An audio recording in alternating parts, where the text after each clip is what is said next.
Hey, good afternoon, everyone. This is Shannon Scott with Grave Talks here on a moody, weathered South Carolina day in a town called Varnville, South Carolina, which was settled in 1872 by the Varn brothers, which one of them, who I think was George,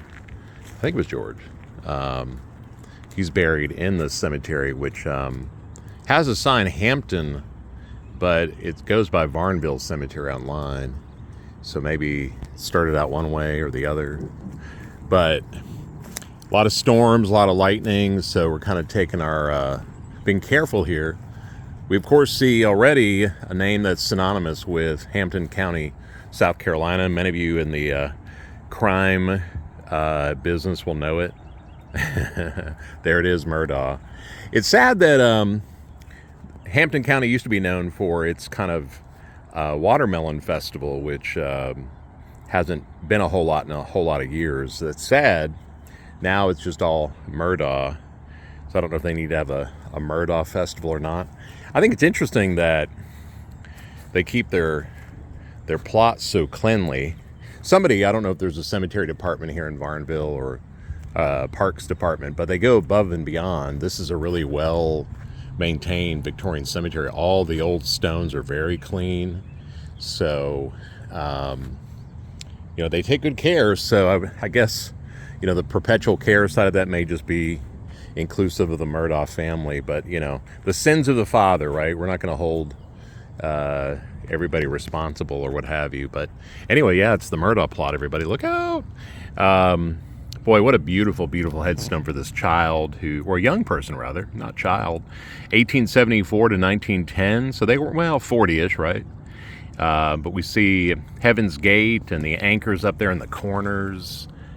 Boy, those are beautiful, right? Again, the anchoring of one's faith. The gates opening, the dove in flight through the triumphant arch. We see, of course, the keystone there. And that's Adele Anderson Hayes, wife of B.H. Hayes, with, of course, the paved road to the beyond. Love all that. Gorgeous marble. Anyway, I didn't actually even expect to run into the Murdaughs here, but I knew that I was in that county, that vicinity. I get asked that question quite a bit now that I'm kind of living up this direction. People are always wanting to know, even if I'm traveling through the area, they're like, hey, do you go by the Murdaugh's house? I'm like, no. I mean, I'm sure I do, but I don't really pay it any mind. Let's see. Boy, that's beautiful, too. That looks like kind of almost a big sunflower leaning over. It's got kind of the leaves. Mamie Fusel. Wow. But anyway, 42 miles here from Port Royal, South Carolina, which is sort of where I live in a way. Augusta, Georgia, which is 70 miles away. This was sort of an intersecting place of interest for the railroad and the Varn brothers, who owned, I guess, the right side of a road. They sold it to the railroad, and they already had a lumber mill. So that family went on to have quite a legacy in turpentine and lumber. But the Varn brothers, one of them, Reverend Berry, Berry, laid out the town of Varnville in 1872. So this is kind of like post-Civil War South. I always find that interesting, these towns that spring up after all of the devastating battles and just political times of the country. So it's always very interesting, the power shift and what all that really means. Here we have a beautiful, beautiful textured lamb for little Hugh Paul, beloved son of H.M. and May C.P. Geth. Or it could be Goethe, like the writer. But I love the Golgotha stone, and there's some writing down there. It's a little illegible, but something about our little lamb. Died May 24th, 1902. Born on Christmas Eve, New Year's Eve. Wow, a New Year's Eve baby. Wasn't that celebrative for them to have been just elated to have a child and then to lose it so tragically in the springtime? Wow. That's something. But beautiful carving. Again, kudos to whoever is taking care of the cemetery. They do an absolutely stunning job here. So my hats are off to those really in charge here in Varnville. Gorgeous live oak, which is kind of the centerpiece. I'm in the the real heart of the antique section. A lot of beautiful stone around us too. I'm guessing, this is again Georgia marble and Georgia granite. Not always, but usually a pretty good guess. Great fleur-de-lis on these gates. Look at that plot. Less 1 foot stone. You wouldn't even know. Hopefully as that GPR technology becomes, more economical, we'll see more of these cemeteries being able to... Ooh, look, a Cincinnati maker. That's cool. The Stewart Iron Works of Cincinnati, Ohio. You kind of wonder if that is one of those hipster mills now in Cincinnati. Maybe I'll cruise through Cincinnati on my way home to see Mom in a couple weeks and see if the Stewart Mill's still hanging around. See great names like Cruz and Hazel and McManus. More Murdaws. Didn't really think I'd be encountering the iconic Murdaugh name in such a way. Oh gosh, before I get struck by lightning, we've got to go check out the Brunson plot. Wow. Again, I don't know. I've been through Varnville many times and have poked around and probably did come to this cemetery a decade ago, but have not really gotten under the whole skin of all the families or anything like that. We've got a mason. Look, somebody went to the length to repair that stone. We've got the classic broken chain here. So again, representing the hand of God taking the infant child to heaven. This is a row of infants. And we have one that's very legible here for John Hugh Mason. We see the broken chain, or it's not as maybe detailed as some of them are, but sometimes you really do see the links are more, there are a couple of those links that are more earthly, and the others are being plucked up. Gone from us, but safe in the arms of Jesus. He was born in 1904 and died about 2 months later, 2.5 months later, 1904. So you kind of wonder, 1907, the Masons definitely lost their share of kids. Hopefully, my headstone won't say, struck by lightning while wandering around a cemetery, filming for YouTube. It probably will be the story though, right? Hey, another badge emblem for the Stewart Ironworks Company of Cincinnati. Good for those guys. Their gates have lasted. I mean, look at this thing. The latch still working. Not that is all that surprising, but it's in good shape. This family, the Brunsons, definitely had some money. We see the urn up there. What, that's beautiful. The sky backdrop. Look at that. Heavenly clouds, all luminescent. We see 3 roses, I believe, very Trinity. Some weeping leaves. We've got, of course, coming down with the Greek key pattern, this lovely urn that's very perfume bottle. So yeah, life is fragrant again, my friends. Death is but a moment. We see a very kind of celebrative cross that is also an inverted sword with a bloom at the top of it. Very sort of, church window too. So I love the mindset of the artists. Many of these guys just really lived in obscurity, but just beautiful details in the Brunson plot. Again, somebody really taking good care of these. Oh wow, this has got a lot of dimension for a high relief rose. Little Maud, daughter of Mr. and Mrs. Wheeler. Darling, we miss thee. Another little angel before the heavenly throne. See, of course, the cradle of the grave, the old urn, now very weathered. This is the one that really caught my attention, though, for the infant son of C.C. and J.E. Brunson, born and died on the same day, March 7, 1902, with March abbreviated. And, of course, we see the scribe, child scribe here, writing the name sort of on the parchment, the death bill, as it were. Incredible details in the resurrection fern. A precious little one budded on earth to bloom in heaven. Wow. That's a gorgeous carving. I mean, I don't know if y'all can really get in and see the detail on that, but I mean, what a fine maker. Little toes, isn't that great? And then, of course, the three vining leaves. I don't know if there's an artist on this one or not. It's hard to say. Doesn't look like a signature at all. Julia has a great Bible stand up here where you have to reach to look at the book, the great book. Gone but not forgotten. Next to her husband, Charlie, I assume, who's a little older than her. Well, it looks like the sun came out. That's nice. Get a couple minutes in here together. So I think this is going to be the weather pattern for the next week or so. Very kind of typical to June. Starkly hot days and then just like crazy lightning. Here we see just immediately 3 infants represented by the Lamb of God. Although there's a dove in the middle. It looks like, yeah, that's a dove. Wow.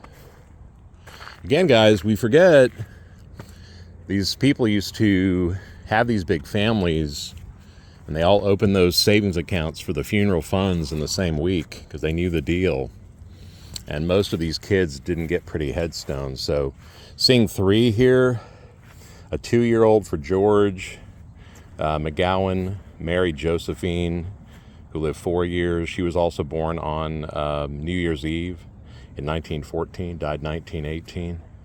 And little Marguerite McGowan, who died, it looks like around a year of age. So the McGowans dealt with a lot of tragedy. Again, more of these Cincinnati gates, I believe. Again, someone needs to look that up, the Cincinnati Ironworks. Here we see a smaller, a little more diminutive Bible stand with the great book. There we see a square, and generally that square position that way tells me that they were Freemason. So 9 times out of 10 when you see that, it's all about the Masonic square and that sacred geometry stuff. Oh, look at that. Speaking of, oh my God, come on, it's everywhere. Speaking of Masonic, we don't have Boaz, but we have Joab. Yeah, that'd be a cool name. Hey, what's up, Joab? Died there right at World War I. These are beautiful. Wow, someone really taking care of it. The Malbins. By the way, the flies out right now are ridiculous. So just know that I'm suffering for you guys. But I don't mind at all because the suffering pays off. Here we've got a passion flower. Let's see, 1, 2, 3, 4, 5, 6, 7, 8, 9, 10, 11, 12. So you've got the 12, I don't know what those are called in the passion flower. Like I know the pistil is crown of thorns, but I think that's just really pretty straightforward, the 12 apostles.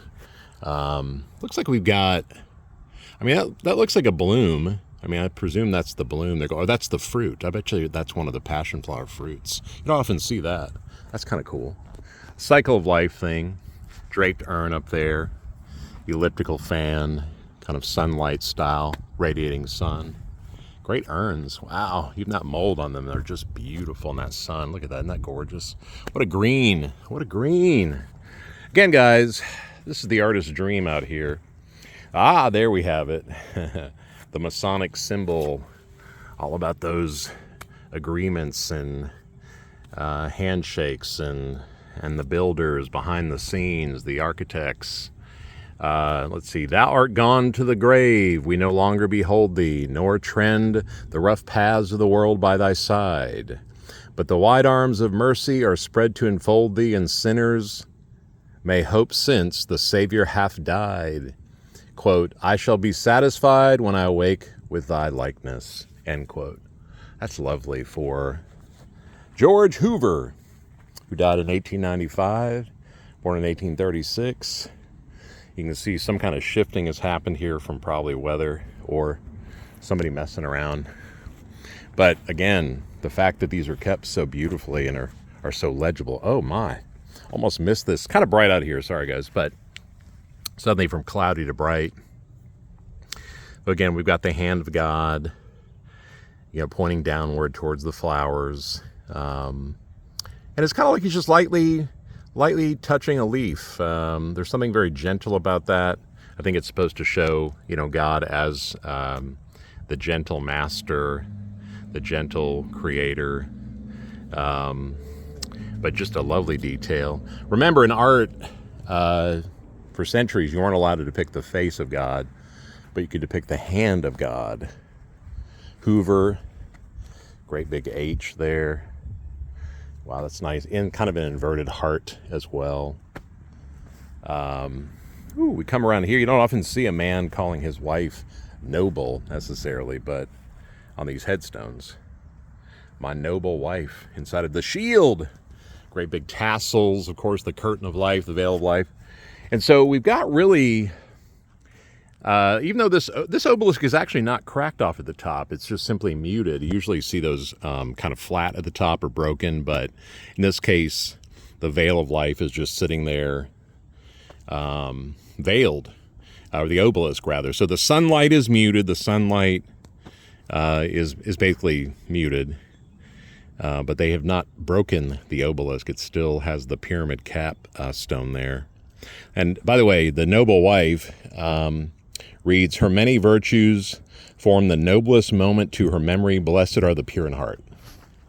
So a little mix of the Bible. She hath done what she could. That's a classic Bible phrase. Again, we've got, let's see, Joab Malden, the mom.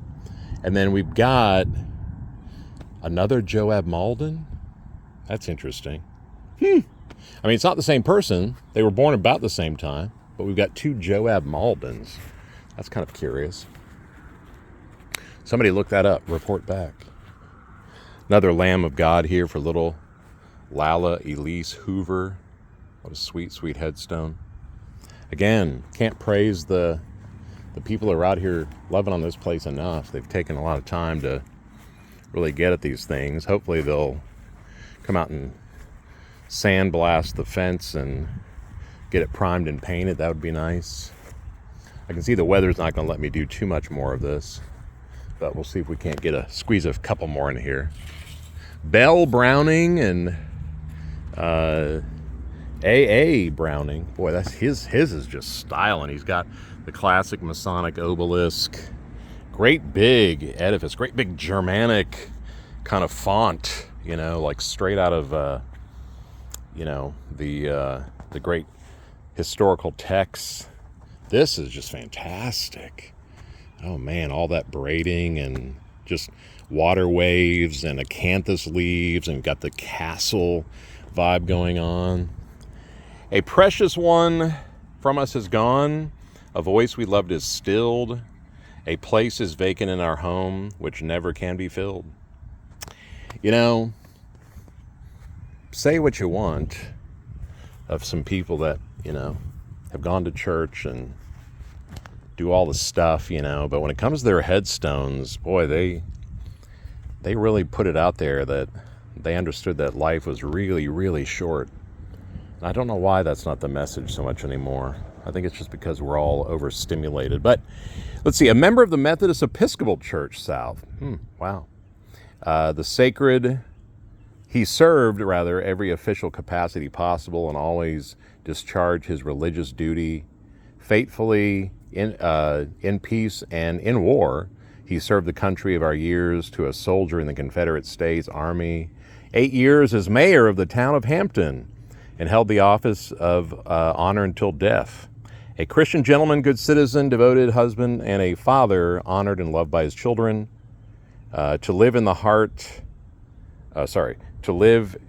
hearts we leave behind us, but is not to die. To live in hearts we leave behind is not to die. Okay, gotcha. Boy, lots of writing. God in his wisdom has recalled the boon his lore had given. The boon his love had given, and though the body slumbers here, the soil is safe in heaven. The soul, I can get this right. Again, it's just sort of like such a romantic font. The soul is safe in heaven. Wow, that's something, A.A. Browning. and presumably his wife Belle. But he got all the real detail. And boy, that's some beautiful, beautiful Georgia marble. All right, guys, we're just kind of staring around. We might come across the Varns. We'll see. There's another one. Boy, that's dramatic. You know, some of these towns really went all out when it came to the artistry. You know, others you just kind of expect it's a little repetitive or whatever. But obviously Varnville had some real money. Here we see the Warrens. Boy, that's just beautiful. I'm going to go 4-leaf clovers. I mean, I'm sure it's a flower of some kind, but I love the styling on that. Wow. That's just beautiful, man. This marble feels good to touch. This is one of those you just want to touch. You shouldn't really, but that's a big solid piece of marble. Yeah, and they died in the early 20th. That makes sense because it's got a little bit of that vibe of that hour. Again, more great gates. More great gates. Ooh, tripping over things. Oh my. We've come to another plot with a very happy, kind of giggly cherubim, which again, I think, you know, in that tragedy, you want to express the happiness that, you know, let's say heaven is receiving them with, that whole, you know, bittersweet, but a child is all about play and innocence and just, you know, wide-eyed to the world. And so what a beautifully done bit. Here's a family that lost 3. This one's got a sleeping little angel beneath the parchment. And it looks like infant of M.F. Cummings, but there's no name. Another bright gem for his I can't read that. 1885, looks like a stillborn calla lilies, but isn't that beautiful? Again, the whole parent looking in on the napping child. But I don't know if he carries the lambs in his bosom.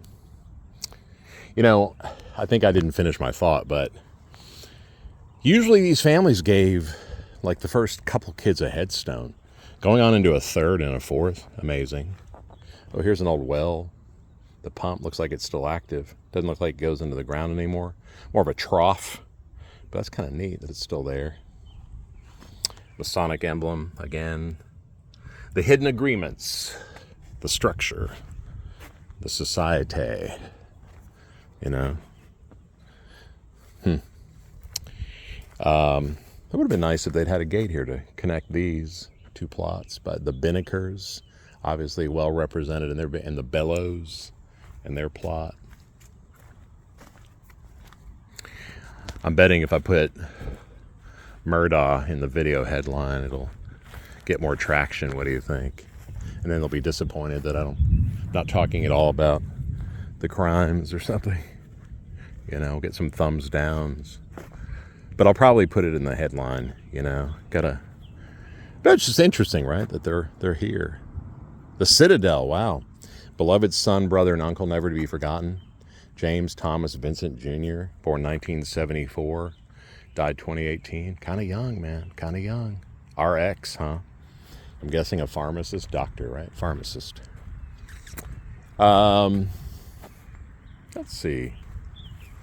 Ooh, this is another, again, dramatic child headstone with a dramatic adult headstone. Although you can see some of the cradle is missing, like the front piece has been pushed up against the base, so that's all better years. I've seen some loose pieces sitting around. But anyway, Annie Laurie Griffin, daughter of W.P. A.M.R. Griffin, born May 6, 1892, died January 31st, 1893. Beautiful, beautiful, unfortunately damaged dove. We've got, looks like the Morning Glory. Again, the Morning Glory opens in the morning, closes in the evening. So it's obviously life and death there. But this one's got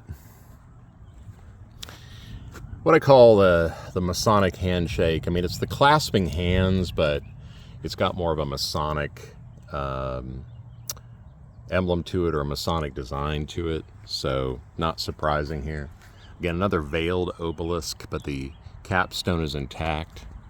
So William Griffin, May 1857, died July of 1904. But just a stunning stone, great details. Again, I don't know if they got these out of, Savannah or Charleston, or, could be a litany of places. But, I noticed there was a stone yard here in Varnville. Mattie Porcher, wife of Governor Miles B. McSweeney. So they say this is the most famous grave in the cemetery and in Varnville. Obviously, he was the governor of South Carolina from 1899 to 1903. He was a publisher, and there's a building downtown where his house used to stand. He's got a historical marker there, but I think he was a publisher that became the governor of South Carolina, and then after his tenure ended, he went back into publishing, which is, kind of my world a little bit. So I'm always intrigued and curious by those that were publishers. He's got the Olympiad wreath on the back.